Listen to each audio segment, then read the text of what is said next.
Интервенција во уставниот закон со кој би се вметнала актуелната формулација за државјанството која стои во документите кои се издаваат на албански јазик неофицијално е клучниот проблем меѓу Заев и Касами во предворието на уставните измени. Неофицијално СДСМ не прифатила никаква интервенција во уставниот закон. Со овој понатаму виси потребното двотретинско мнозинство за да бидат гласани уставните измени, зашто пак БЕСА бара гаранции дека такви измени понатаму би се случиле. Премиерот Заев пак денеска на новинарски прашања рече оти оптимист и посакува процесот да има финиш како што се очекува, а во спротивно владеачката партија ќе мора да свика централен и да си понесе одговорност. По однос на преговорите и барањата на БЕСА вели неговиот став е јасен, односно дека државјанството мора да остане македонско, но се бара формулација со која ќе се најде заедничко прифатливо решение и за мултиетничкиот карактер на земјава. Сепак вели мора да се направи разлика меѓу националноста и етникумот. Овде се изнаоѓаат техничките аспекти на решавање.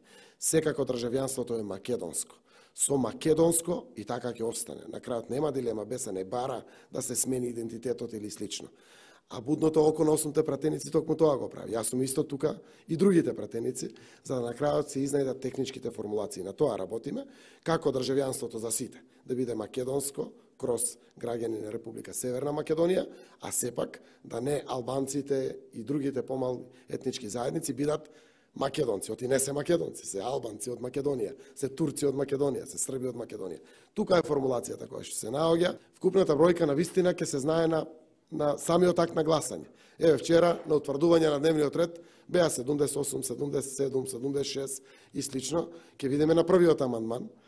Пренесувајќи го овој став, Заев исто така подлече оти тој кореспондира и со оној на 8 независни пратеници од ВМРО ДПМН кои се вложија, како што рече, целосно во амандманската расправа и мора да бидат испочитувани и нивните барања.